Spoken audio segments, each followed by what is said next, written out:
السلام علیکم۔ امید کرتا ہوں آپ سب خیر و عافیت سے ہوں گے۔ آج ہم جماعت چہارم کے مضمون ماحولیاتی مطالعہ سے سبق نمبر 3 کا مطالعہ کریں گے۔ تو بچوں، اسکرین پر موجود تصویر میں سے چند گاڑیوں کو ڈھونڈ کر ان کے نام بتائیے۔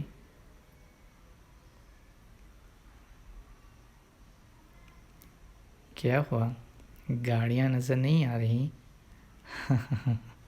جی ہاں، اس تصویر میں گاڑیاں تو نہیں ہیں بلکہ جھاڑیاں ہیں۔ صحیح کہا۔ اچھا، تو ان جھاڑیوں کے علاوہ تصویر میں اور کیا نظر آ رہا ہے؟ جی، اس تصویر میں کئی جانور بھی نظر آ رہے ہیں۔ اچھا، تو کیا یہ سارے جانور ایک جیسے ہیں؟ نہیں نا۔ جی ہاں، یہ سارے جانور الگ الگ طرح کے، الگ الگ اقسام کے ہیں۔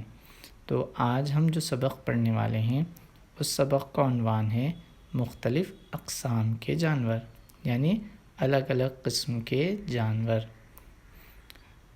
ہم اس سبق میں مختلف قسم کے جانور اور ان کی خصوصیات کے بارے میں پڑھیں گے۔ ہمارے اطراف مختلف اقسام کے جانور پائے جاتے ہیں۔ ان میں سے چند جانور جنگلات میں اور چند جانور ہمارے ساتھ زندگی گزارتے ہیں۔ ہم جنگلات میں رہنے والے جانوروں میں شیر، چیتا، لومڑی اور ہاتھی وغیرہ شامل ہیں، اور جو جانور ہمارے ساتھ رہ کر ہمارے اطراف و اکناف میں زندگی گزارتے ہیں ان میں چند جانوروں کے نام آپ بولیے۔ کون سے جانور ہمارے اطراف میں نظر آتے؟ جی، مرغی، بلی، کتا اور بکری وغیرہ۔ تو چند جانور جنگلات میں اور چند جانور ہمارے ساتھ ہمارے اطراف و اکناف زندگی گزارتے ہیں۔ چند جانوروں کی جسامت ہم سے بڑی، یعنی سائز ہم سے زیادہ، اور چند جانور ہم سے چھوٹے ہوتے ہیں۔ جانوروں کی آنکھ، کان، ناک، دم اور پیروں کی بناوٹ بھی مختلف ہوتی ہے۔ چند جانوروں کی جسمانی بناوٹ کی خصوصیات کی بنا پر ہم انہیں آسانی سے پہچان سکتے ہیں۔ مثال کے طور پر ہاتھی کو دیگر جانوروں کے مقابلے میں کس طرح شناخت کر سکتے ہیں اور اس کی خصوصیات کیا ہے؟ اس کا کون سا عضو کیسا ہوتا ہے؟ جی، ہاتھی کی خصوصیات میں شامل ہے کہ ہاتھی جسامت میں، یعنی سائز میں دوسرے جانوروں کے بمقابل کافی بڑا ہوتا ہے، اور اس کے منہ پر لمبی ایک سونڈ پائی جاتی ہے، اور اس کے سونڈ کے نیچے سے لمبے لمبے دانت پائے جاتے ہیں، اور اس کے کان بھی کافی بڑے ہوتے ہیں۔ تو اس طرح جانور کی چند خصوصیات کی بنا پر ہم اسے آسانی سے پہچان سکتے ہیں۔ چلیے، جانوروں کی اس پہچان کو ہم کچھ اور آگے بڑھاتے ہوئے اس مشغلے کو حل کرتے ہیں۔ جیسا کہ آپ تصویر میں دیکھ سکتے ہیں، اس میں کئی سارے جانور ہیں، لیکن ان جانوروں میں کچھ گڑبڑ ہے۔ کیا آپ بتا سکتے ہیں کہ اس میں کیا گڑبڑ ہے؟ غور کریے اور اس میں موجود گڑبڑ کو پہچانیے۔ جی، چند طلباء نے پہچان لیا۔ اچھا، جو لوگ نہیں پہچان سکے میں ان کے لیے اشارہ دے دوں کہ آپ ان کے کانوں کو غور کریے۔ ہاں، تو سبھی نے شاید پہچان لیا۔ جی ہاں، ان کے کان جو ہے وہ بدل گئے ہیں، یعنی ایک جانور کے کان دوسرے جانور کو لگا دیے گئے ہیں۔ اب آپ کو پہچاننا ہے کس جانور کو کس کے کان لگے ہوئے ہیں۔ تو چلیے ہم یہاں لکھتے ہیں۔ اس جدول میں دائیں جانب جانوروں کے نام ہیں اور بائیں جانب اس جانور کو کس جانور کے کان لگے ہوئے ہیں وہ لکھنے ہیں۔ تو ہم ایک ایک کر کے دیکھتے ہیں۔ پہلا ہاتھی کا نام ہے، جس کے جواب میں لکھا ہوا ہے ہاتھی کو چوہے کے کان لگے ہیں۔ تصویر میں بھی آپ دیکھ سکتے ہیں کہ ہاتھی کو چوہے کے کان لگے ہوئے ہیں۔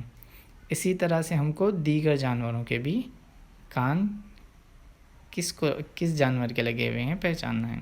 تصویر میں جدول میں دوسرا جانور ہے خرگوش، تو ہم تصویر میں دیکھتے ہیں خرگوش کو کون سے جانور کے کان لگے ہوئے ہیں۔ دیکھیے اور کریے اور جلدی سے بتائیے کہ خرگوش کو کس جانور کے کان لگے ہوئے ہیں۔ جی ہرن؟ نہیں، ہرن کے نہیں۔ ہاں صحیح کہا، اس کو ژراف کے کان لگے ہوئے ہیں۔ خرگوش کو ژراف کے کان لگے ہوئے ہیں، تو ہم یہاں نیچے جدول میں جواب لکھیں گے ژراف کے کان لگے ہیں۔ اسی طرح تیسرا ہے اس میں چوہا، تو ہم کو پہچاننا ہے چوہے کو کس کے کان لگے ہوئے ہیں۔ دیکھیے چوہے کو کس کے کان لگے ہوئے ہیں۔ ہاں صحیح کہا، چوہے کو کتے کے کان لگے ہوئے ہیں، تو ہم جدول میں یہاں لکھیں گے چوہے کو کتے کے کان لگے ہیں۔ اسی طرح چوتھا جانور ہے ژراف۔ اب ژراف کو کس کے کان لگے ہوئے ہیں پہچانیے۔ یہ تو بآسانی پہچانے جا سکتے ہیں، ژراف کو ہاتھی کے کان لگے ہوئے ہیں۔ صحیح کہا، ہاتھی کے کان دیکھتے ہیں نا کس طرح سے بڑے ہوتے ہیں۔ جی تو ہاتھی کے کان ژراف کو لگے ہوئے ہیں، تو ہم جواب میں لکھیں گے ہاتھی کے کان لگے ہیں۔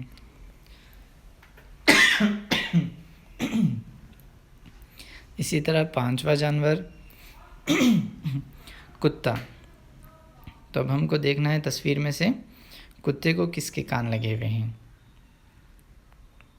دیکھیے کتے کو کس جانور کے کان لگے ہوئے ہیں۔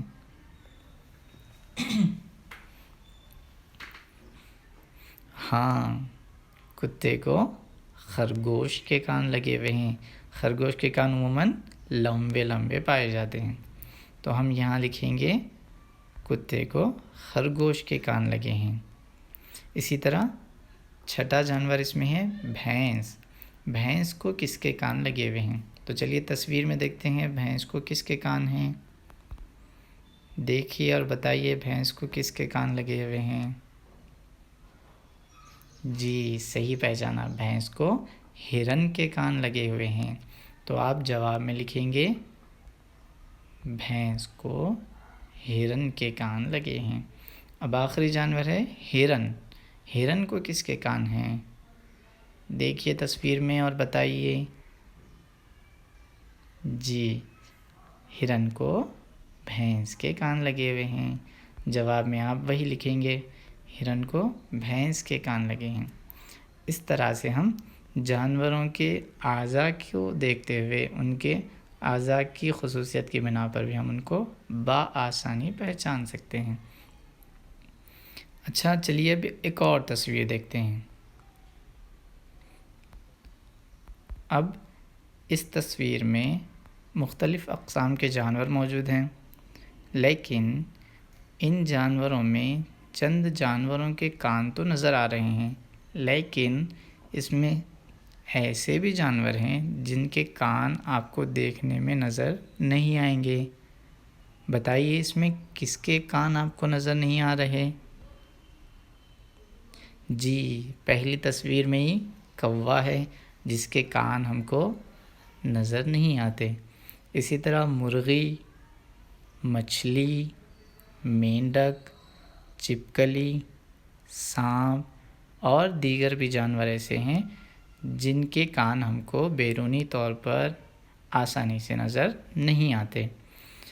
اور چند جانور جو ہیں جیسے کہ شیر، ہرن، ژراف، بلی وغیرہ، یہ ساروں کے کان ہم آسانی سے دیکھ سکتے ہیں۔ تو چلیے ہم ان کے کانوں کی بنیاد پر ہم ان کو بھی علیحدہ علیحدہ جدول میں لکھتے ہیں۔ اس جدول میں آپ کو اوپر جو جانور آپ دیکھے ہیں ان میں سے جن کے کان آپ کو نظر آ رہے ہیں ان کو دائیں جانب لکھنا ہے، اور جن کے کان نظر نہیں آ رہے ان کو ہم بائیں جانب لکھیں گے۔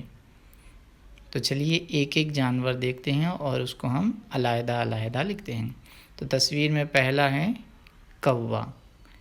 کوے کے کان بیرونی طور پر نظر نہیں آتے۔ جی ہاں، اس کے کان بیرونی طور پر ہم کو نظر نہیں آتے، تو ہم جدول میں اس کو دائیں جانب لکھیں گے۔ جس کے کان نظر نہیں آتے اس کو دائیں جانب، تو یہاں ہم لکھیں گے، ہاں دائیں نہیں بائیں، تو ہم کوے کو بائیں جانب لکھیں گے جس کے کان ہم کو بیرونی طور پر نظر نہیں آتے۔ اسی طرح اب دوسرا جانور، دوسرا اس میں ہے مرغی۔ مرغی کے بھی کان بیرونی طور پر نظر نہیں آتے ہیں، تو ہم مرغی کا نام بھی کہاں لکھیں گے؟ بائیں جانب۔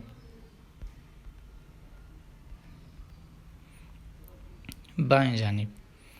اسی طرح مرغی کے علاوہ اس کے بعد ہے مچھلی۔ مچھلی کے کان بیرونی طور پر نظر نہیں آتے، تو یہ جانور کے بھی ہم اس کو بھی ہم بائیں جانب ہی لکھیں گے۔ اسی طرح اب اگلا جانور ہے مینڈک۔ اس جانور کے کان، اس کے بھی کان بیرونی طور پر نظر نہیں آتے، تو ہم اس کو بھی بائیں جانب ہی لکھیں گے یہاں پر۔ چلیے اب اگلا جانور دیکھتے ہیں۔ مینڈک کے بعد ہے ہرن۔ ہرن کے کان آپ کو نظر آ رہے ہیں؟ جی ہاں، ہرن کے کان بیرونی طور پر نظر آتے ہیں، تو ہم اس کو دائیں جانب لکھیں گے یہاں پر، ہرن۔ اگلا جانور ہے چھپکلی۔ چھپکلی، اس کے کان بھی ہم کو بیرونی طور پر نظر نہیں آتے، تو اس کو بھی ہم بائیں جانب لکھیں گے۔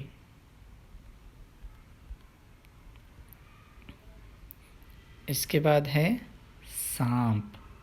سانپ کے کان، جی اس کے بھی کان بیرونی طور پر نظر نہیں آتے، اس کو بھی ہم بائیں جانب ہی لکھیں گے یہاں پر۔ اس کے بعد ہے بھینس۔ بھینس کے کان نظر آئیں گے نا؟ جی بھینس کے کان بیرونی طور پر نظر آتے ہیں، تو ہم بھینس کا نام دائیں جانب لکھیں گے۔ اسی طرح ہے چڑیا۔ چڑیا کے کان بیرونی طور پر نظر نہیں آتے، اس کو ہم بائیں جانب ہی لکھیں گے یہاں پر۔ اسی طرح چڑیا کے بعد ہے شیر۔ شیر کے کان بھی ہم کو بیرونی طور پر نظر نہیں آتے، ہاں شیر کے کان ہم کو نظر آتے ہیں، تو ہم اس کو دائیں جانب لکھیں گے یہاں پر۔ شیر کے بعد ہے بلی۔ بلی کے بھی کان ہم کو باہر نظر آئیں گے، تو یہ بھی ہم یہیں لکھیں گے دائیں جانب۔ اس کے بعد ہے ہاتھی۔ ہاتھی کے کان تو سب سے بڑے نظر آئیں گے ہم کو، تو یہ بھی ہم دائیں جانب ہی لکھیں گے۔ اسی طرح اس کے بعد ہے ژراف۔ ژراف کے بھی کان بیرونی طور پر نظر آتے ہیں، اس کو بھی ہم دائیں جانب ہی لکھیں گے۔ اور اس کے بعد ہے بطخ۔ بطخ کے کان نظر نہیں آتے، تو ہم اس کو بائیں جانب لکھیں گے بطخ یہاں پر۔ اس کے بعد ہے آخر میں ہے سور۔ سور کے کان ہم کو بیرونی طور پر نظر آتے ہیں، تو اس کو ہم دائیں جانب لکھیں گے یہاں پر۔ اس طرح سے ہم یہ جان سکتے ہیں کہ کس کے کان ہم کو آسانی سے نظر آتے ہیں اور کس کے کان ہم کو آسانی سے بیرونی طور پر نظر نہیں آتے۔